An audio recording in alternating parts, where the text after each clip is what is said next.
Now, of course, I know you don't want to hear about it again, but we've got to talk about the stage 3 tax cuts. Oh, make it I know, brief. it's Liz's favourite topic. Oh, make it brief. We haven't even seen any legislation yet. We're literally speculating about speculation. Does my head in.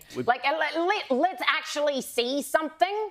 Well, even though we've seen nothing, apart from the vague promise of $15 extra a week, how great that is, we see new Newspolling out today, which shows this is popular with the electorate. Now, we knew this would be the case, right? This is why they've done it. They'd already done the internal polling before they came out with the proposal. But 62% of Australians, according to Newspoll today, say they support the changes to the tax cuts. You also had some other stuff out of Newspoll. Two-party preferred, Labor's still at 52%, and Labor's primary vote is up slightly as well. So it would seem that this is working out for them. But it boxes the coalition into a somewhat awkward corner, because they now have to decide whether they support this proposal when the draft legislation eventually comes through, and effectively say we're going to go back on the tax cuts that we legislated in stage 3, so that people on the lower end of the scale can get an extra tax cut. This was Bridget McKenzie talking about this problem today.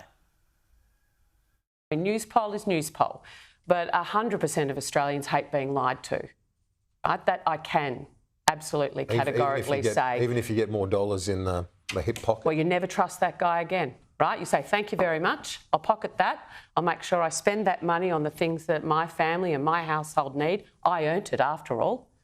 But 100% I'm never going to trust what you say again, mate.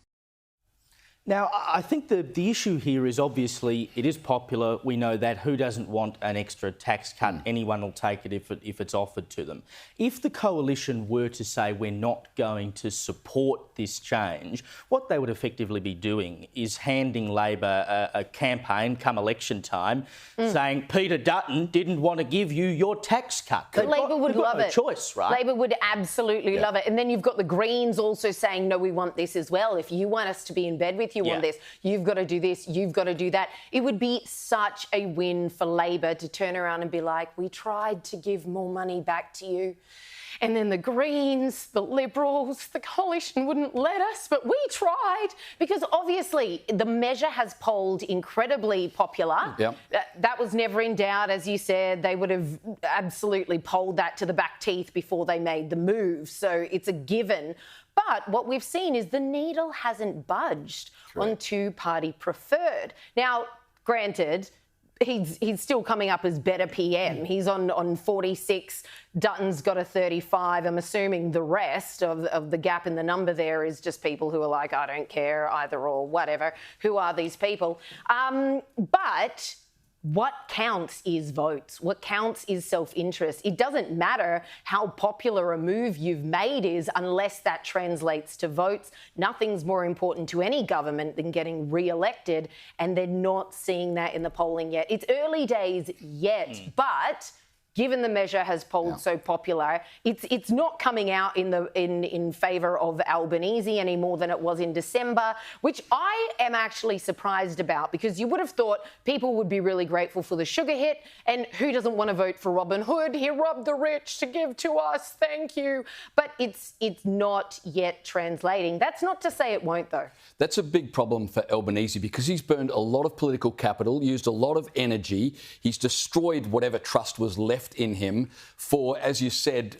virtually no bounce in the polls at all. And I think part of the reason for that is people realise it's $15 a week. It's literally they're getting back 10% of what they had lost in terms of spending power under the duration of this government. So the trick for the Liberals is they cannot allow this to become an argument on tax. They've got to keep the main thing, which is Anthony Albanese's credibility. They've got to continue to paint the fact that you can't trust Albanese, and then they can use that. No, they can use that line of it. They've already been building this with the $275 power bill promise. They could go on and on. Everything Albo says now, they can call into question. We simply cannot make this Labor Prime Minister's lie. Remember Tony Abbott's 2014 budget? There will be no cuts to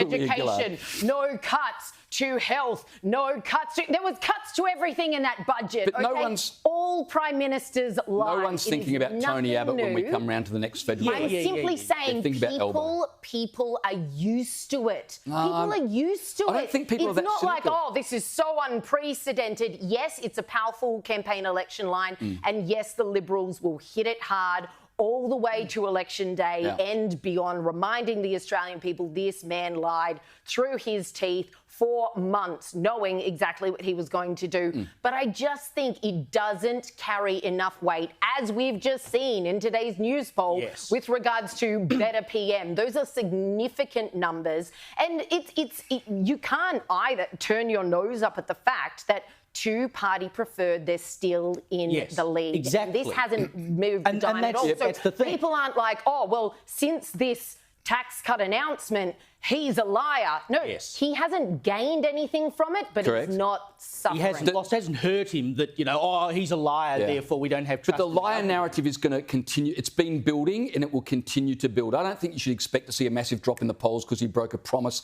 that people are happy to get some money. But I don't think you can say, therefore, that people don't care that he's broken the promise. I think people will still be hyper aware of that because they don't trust Anthony Albanese or this government. I think the issue is that it will not be a net loss for the government.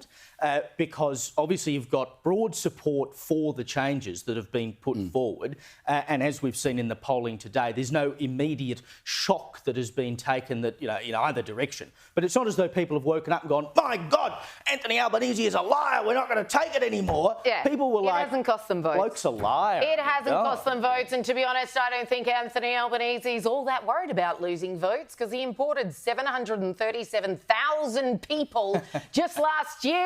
1 in 36 Australians in our nation, as I speak, arrived here last year. If that's not importing votes, I don't know what is. It's not just Biden doing it in the US.